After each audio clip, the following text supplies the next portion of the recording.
قرآن نے جن کی حالت بیان کی ہے، قرآن نے حالت بیان کی ہے. مجھے نہ کہیے کہ طنز کرتے ہیں، مجھے نہ کہیے کہ طنز کرتے ہیں. قرآن نے حالت بیان کی ہے. کیا رسول اللہ کھڑے ہو کے خطبہ دیتے تھے اور سب سنتے تھے. آپ خدا آپ کی ذہانتوں کو اور بلند و بالا و نورانی فرمائے اور آپ کے دلوں کو وسعت دے.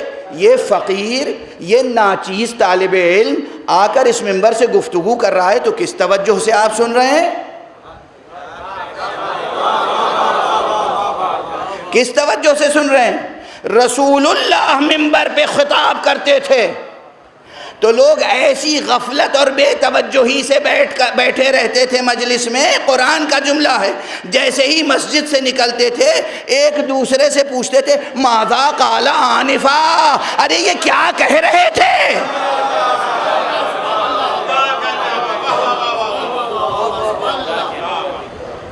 ماذا قال آنفا، یہ ابھی کیا کہہ گئے، کیا کہا، کیا کہہ رہے تھے؟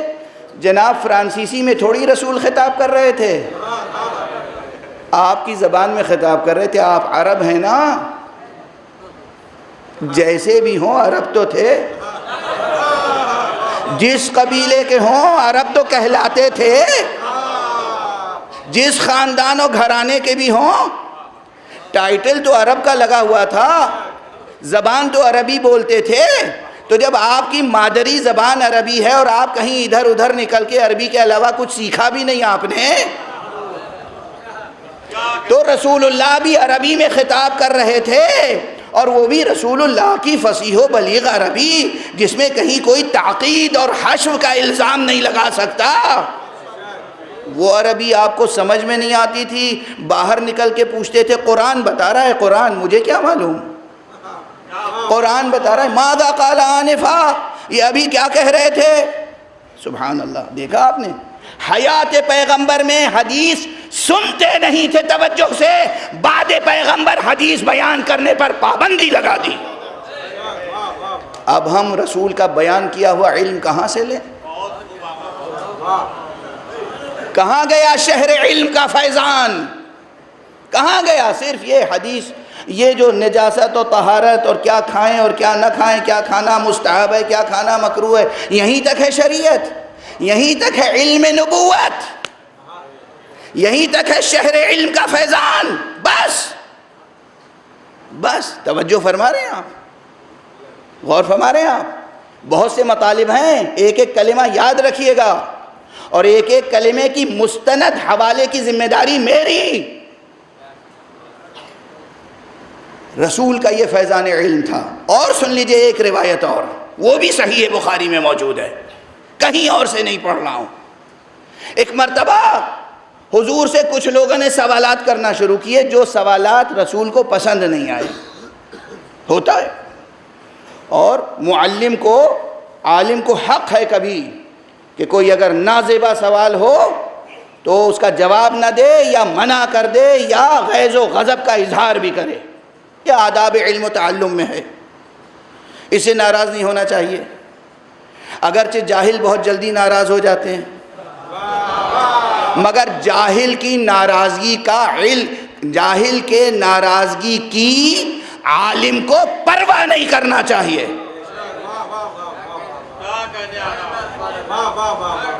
جاہل کی ناراضگی کیا ہوتی ہے؟ جیسے کوئی ڈاکٹر کسی مریض کا آپریشن کر رہا ہو اور مریض تڑپ رہا ہو اور ناسزا کہہ رہا ہو ڈاکٹر کو. ارے وہ کیا کیا کہتے ہیں وہ آپ جانتے ہوں گے، سب چیز میں دہراؤں ممبر سے. ڈاکٹر دوا دے رہا ہے، پیار سے پیش آ رہا ہے، آپریشن کر رہا ہے آپ کی زندگی کے لیے، اور آپ ڈاکٹر کو جو منہ میں آ رہا ہے پھول برسا رہے ہیں. اور کیا کہہ سکتا ہوں. تو معلوم ہوا کہ اگر عالم جاہل سے ڈر کے خاموش ہو جائے اور یہ سوچے کہ میں ٹوکوں گا تو یہ ناراض ہو جائیں گے، تو وہ اللہ سے خیانت کر رہا ہے. عالم کیسے ہو؟ کیسے عالم ہو؟ قرآن مجید میں تو یہ لکھا ہے کہ عالم سوائے خدا کے اور کسی سے نہیں ڈرتا. تم یہ اپنے سامنے جاہل عوام سے ڈرتے ہو کہ یہ ناراض ہو جائیں گے، تمہاری ذمہ داری ہے ان کی ناراضگی برداشت کرو اور پھر بھی ان کی پوری محبت سے تربیت کرو۔ انتقام کا جذبہ نہیں ہونا چاہیے۔ یہ ایک شخص ہے اور اس نے مجھے سلام نہیں کیا، اب یہ مجھ سے کوئی مسئلہ پوچھے گا تو میں جواب نہیں دوں گا۔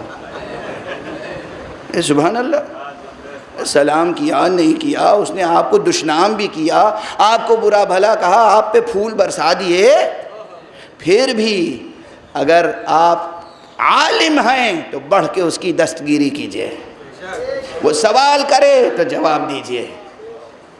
اسے مسکرانا نہیں آتا تو آپ مسکرانا سکھائیں۔ اسے سلام کرنے نہیں آتا، آپ اسے سلام کرنا سکھائیں۔ بہرحال یہ باتیں آ رہی ہیں، ضروری بھی ہیں، کہتا چلا جا رہا ہوں۔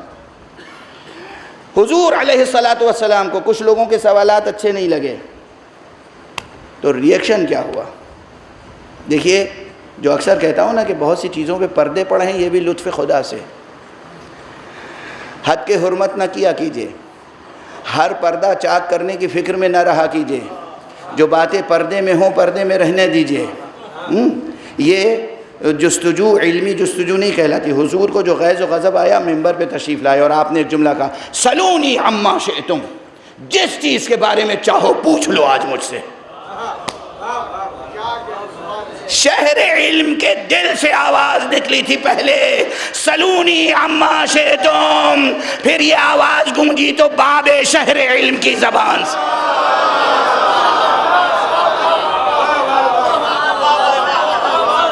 سنو اپنے نبی کے فضائل، اپنے نبی کے فضائل، اپنے رسول کے فضائل، اپنے ہادی کے فضائل۔ حضور تھے جنہوں نے پہلی بار ممبر پہ کہا، سلونی عما شئتم، جو چاہو پوچھو۔ اس کے بعد سوال بھی ہے آگے۔ ایک صاحب کھڑے ہوئے کہنے لگے، یا رسول اللہ میرے بابا کا نام کیا ہے بتائیں گے آپ؟ کیا ذہنیت تھی خدا کی قسم! بیٹے کو کس پہ بھروسہ نہیں تھا، ماں پر یا باپ پر؟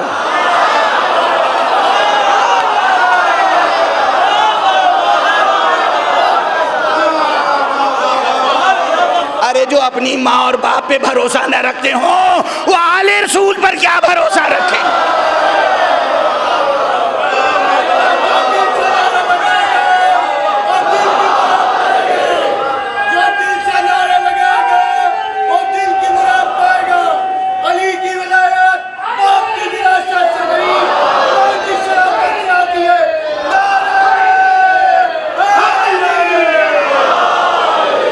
یہ روایت صحیح ہے، بخاری میں موجود ہے، کہیں اور سے نہیں پڑھ رہا ہوں، یاد کہیں اور سے نہیں پڑھ رہا ہوں۔ حضور نے کہا سلونی عما شئتم، ذہن کو مربوط رکھنا، سلونی عما شئتم، جس چیز کے بارے میں چاہو مجھ سے پوچھو۔ پوچھنے والے نے سب سے پہلے اٹھ کے کیا کہا؟ میرے باپ کا نام کیا ہے، میں کس کا بیٹا ہوں، نام بتا دیا۔ دوسرا اٹھا، اس نے اپنے باپ کے بارے میں پوچھا، نام بتا دیا۔ جب دیکھنے والوں نے دیکھا یہاں تو ابھی ماں باپ کی بات شروع ہو گئی اور رسول بہت صاف صاف کھل کے بیان کر رہے ہیں اور پیشانی پر بل پڑے ہوئے ہیں، تو ایک بہت دراز قد صاحب اٹھے کہ یا رسول اللہ ہمیں معاف کر دیجئے، ہم توبہ کرتے ہیں، بس اب کسی کے سوال کا جواب نہ دیجئے گا۔ ہاں یہ کون کہہ سکتا ہے؟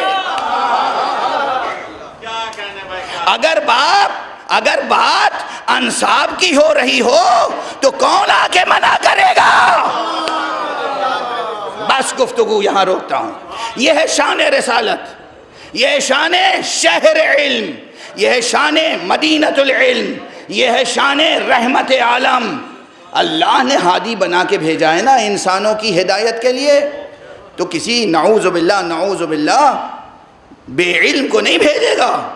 اور جہاں سلسلہ نبوت کا ختم ہو رہا ہو، اور میں نے کئی بار کہا جہاں سلسلہ ختم ہو رہا ہو، لیکن یاد رکھیے یہ تو وہ ذات ہے کہ یہیں سے سلسلہ نبوت کا شروع ہوا تھا، یہیں ختم ہوا۔ تو حضور نے کیا کہا تھا؟ سلونی عما شئتم۔ یہ دیکھا آپ نے ہادی کا علم کیسا ہوتا ہے۔ اس کے بعد ہم کسے ہادی مانیں، کسے رہنما مانیں؟ اس لیے کہ ہم اپنی رائے کچھ نہیں رکھتے، ہم تمام محدثین سے پوچھتے ہیں، تمام مورخین سے پوچھتے ہیں، بتائیے کہ پیغمبر کی طرح پیغمبر کے بعد بھی کسی نے سلونی کہا ہے؟ خدا کی قسم اس مسئلے میں بھی، اس قضیے میں بھی ایک ہی آواز اٹھتی ہے تمام عالم اسلام سے، کوئی نہیں تھا اصحاب پیغمبر نے جس نے ممبر پر آ کر سلونی سلونی قبل ان تفقدونی کہا ہو۔ پوچھ لو، مجھ سے پوچھ لو، قبل اس کے کہ میں تمہارے درمیان نہ رہوں، یہ علی ابن ابی طالب کے علاوہ کسی نے نہ کہا۔